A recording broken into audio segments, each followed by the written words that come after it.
8 février 2009, expérience 129, demande. Le dragon me fait beaucoup bosser en ce moment, principalement sur l'amour et le fait d'aider les autres sans arrêt et sans poser de conditions. Donc en pleine nuit, alors que je somnole entre deux rêves, j'entends une voix parler, ça m'arrive rarement. C'est un enfant qui pleure en demandant où est sa famille. Bon, je vérifie par l'énergie. C'est un fantôme, donc je le fais monter en haut. Je me rendors. Encore au milieu de la nuit, j'entends quelqu'un qui m'appelle. Je vérifie encore par l'énergie et c'est une personne âgée de ma famille, du côté de ma femme, qui me parle. En fait, d'après diverses vérifications, j'ai pu l'identifier et elle veut que je lui vide du karma. Au début, j'ai cru qu'il y avait eu un décès, mais non, elle compte vivre encore quelques années d'après elle, ou du moins la part plus haute d'elle qui communique avec moi. Donc je lui ai fait sauter tout ce qu'elle était prête à lâcher en vérifiant en haut. Je me rendors. Le matin, j'arrive au boulot et ma patronne arrive direct dans le bureau et je continue à bosser avec elle. En fait, je lui ai réveillé la Shakti en ouvrant le premier chakra et je nettoie tous les étages. Ça marche très bien, elle a un peu dérouillé avec une demi-journée de boulimie, mais bon, sans plus. Normalement, il aurait fallu nettoyer de haut en bas, mais c'est plus long et elle était pressée. Elle a été prévenue et a fait son choix, mais là on est arrivé au 4e étage et ça se passe très bien. Je fais un mi-temps informaticien chaman ces derniers temps. Je vois du coin de l'œil un type inconnu qui entre dans mon bureau, je regarde en face, plus rien. C'est un fantôme qui veut monter, pas de souci, c'est fait en 2 minutes. Idem un peu plus tard, j'avoue que maintenant c'est une opération que je qualifierais de banale.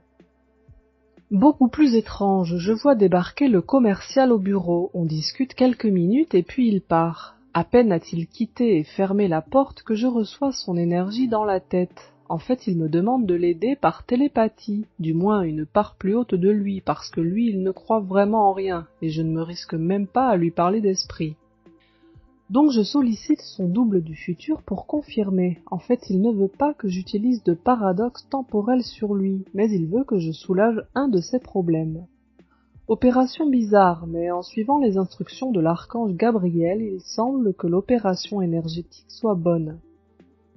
Je demande à son double du futur qui confirme que ça va résoudre son problème. Bon, ok. Vers midi, il y a la grande fée de la rue qui me sollicite. En fait, elle est, semble-t-il, enceinte. Et oui, dans les dimensions du dessus, ils ont aussi des enfants et des grossesses.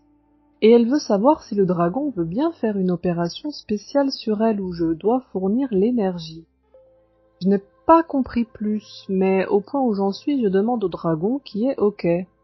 Donc je fais l'opération et elle est satisfaite. J'en profite pour demander à la grande fée si elle est mariée ou l'équivalent pour elle, et elle répond que oui. En fait, c'est juste une émanation d'elle qui est dans la rue et qui garde un vortex. Elle vit plein de choses simultanément. Très marrant. Remarque, nous aussi on le fait pas consciemment, c'est tout, mais eux c'est conscient. Donc au passage, j'en profite pour me relier à la zone et donner de l'amour à tous les esprits de la nature et à toutes les plantes. Depuis que mon cœur est plus ouvert quand je le sollicite pour ça, il se met à émettre beaucoup d'énergie. C'est mon côté druide, et quand je m'occupe trop des humains et pas assez de la nature, il y a un faune qui vient me rappeler à l'ordre et me prévient qu'il faut que je m'adresse à sa hiérarchie. Comme je n'ai pas envie de me faire engueuler par Cernunnos, ou le dieu Pan si on préfère, je pense à donner de l'énergie régulièrement à la zone. Sinon, en fin de journée, j'ai encore eu un échange énergétique très intéressant et inattendu avec une autre personne. Cet échange me prouve que je vois sur les autres uniquement ce qu'on m'autorise à voir et que mes opérations respectent entièrement le libre arbitre.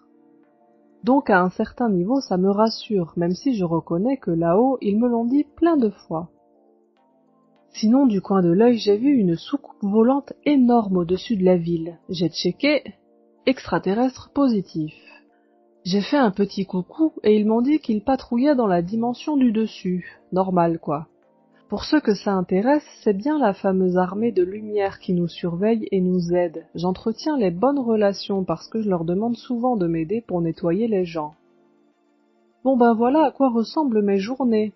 Vous êtes toujours sûr de vouloir ouvrir le 3e œil? Ça anime pas mal le quotidien. 9 février 2009, expérience 130, week-end dans le concret. Le dragon me fait toujours autant bosser, et donc la semaine a été assez instructive question bouffe. Donc je me suis nourrie à l'eau et aux légumes un jour ou deux, puis les jours suivants, j'ai été autorisée à prendre des aliments standards différents pour voir l'effet sur mon énergie.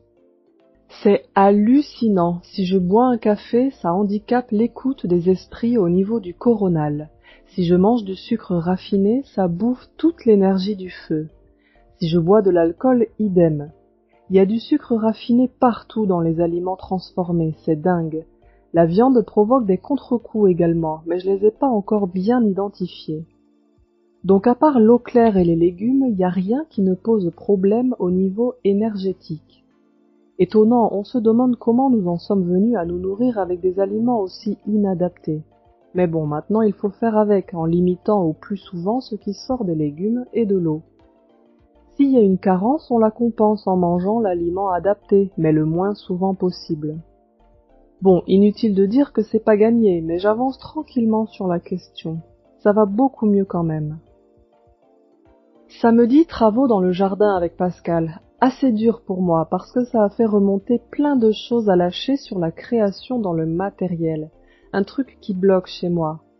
Mais si je conçois même pas de pouvoir monter un mur de briques, je vois pas comment concevoir de créer quoi que ce soit dans le monde matériel. Même si quoi qu'on fasse, ça restera de l'art éphémère, comme notre propre corps d'ailleurs, mais de l'art quand même. Du coup, j'ai tellement payé que le soir j'ai eu droit de bien boire pour compenser, et surtout j'ai eu droit à bouffer de la saucisse sèche, ça c'est le top. Ça m'a foutu en vrac, mais bon. Dimanche matin, ciné, on est allé voir l'étrange histoire de Benjamin Button. J'ai adoré et j'ai pu utiliser mon corps émotionnel presque tout propre pour m'épancher à loisir. Un régal de laisser jaillir une émotion juste pour la savourer puis de la laisser passer. C'est toujours à ça que devrait servir l'émotionnel. Ça paraît con, mais moi qui ai tout le temps été handicapé de l'émotionnel, ça me fait plaisir d'avoir un outil en état de marche. L'émotionnel sert à vivre une expérience, rien de plus. Il est au même niveau que les 5 sens conventionnels. Ça n'a rien à voir avec l'amour inconditionnel, mais j'en ai été tellement privé que je suis content que ça fonctionne normalement maintenant, et plus en mode réactif totalement incontrôlable. Fin de soirée de dimanche à bosser sur les autres. J'ai reçu au moins une 30aine de demandes et j'ai essayé de tout gérer entre hier soir et ce matin. Ça m'a pris à peu près 4 heures. Ça va très vite. La fée check les taux, faut juste que je me rate pas en interprétant. Ensuite, si je dois intervenir, c'est carrément hyper rapide. L'archange Gabriel intervient et les extraterrestres positifs interviennent sur le corps de la personne, et j'envoie le paradoxe temporel en faisant valider par le moi du futur de la personne et l'archange Gabriel. Je fournis l'énergie. À chaque fois, je me fais attaquer par les entités et les extraterrestres négatifs, mais j'ai le coup de main maintenant. Je fais le nettoyage simultanément sur moi et sur la personne à nettoyer, du coup ça pose aucun problème. Un petit retour d'expérience, il y a énormément d'entités, c'est dingue en ce moment, donc pensez à vous nettoyer. Technique 11 ou une variante de votre choix, ou encore n'importe quelle technique New Age ou ancienne, elles ont l'air de bien marcher. Et n'oubliez pas les extraterrestres négatifs, vous imaginez pas à quel point ça flingue votre pratique et vous empêche d'avancer. Ça sert à rien de réciter 1000 mantras si tout le résultat du boulot sert à nourrir une entité. Donc nettoyage obligatoire par les temps qui courent. Il y a énormément d'entités et d'extraterrestres négatifs de sortie à cause du nettoyage planétaire. Forcément la planète est en train de soulever les tapis pour laisser sortir la poussière, alors ça fait du monde. Voilà, donc on verra ce que ça donne, mais le but reste de filer un coup de pouce, et au final c'est la personne elle-même qui cède dans la mesure de ce qu'elle veut, puisque c'est son double du futur et l'archange qui détermine ce qui a le droit de sauter. Bon apparemment j'ai encore un truc qui a sauté en retour. Le manque de foi a fini de sauter au niveau du chakra coronal. Faut dire qu'avec le nombre de fois où j'ai appelé l'archange et la quantité de fantômes que j'ai fait monter, avoir la foi à ce niveau paraît un fonctionnement normal. Et du coup j'ai pu énormément avancer. Ça leur a plu là-haut. J'espère que le retour sera pour vous à la hauteur de ce que ça m'a apporté. PS, ne vous amusez pas à faire ça sur les autres sans un sérieux entraînement. J'avais un trou dans le corps énergétique qui faisait que je me faisais attaquer par tout ce qui bouge depuis que je suis né, et en réflexe de survie je channelise constamment.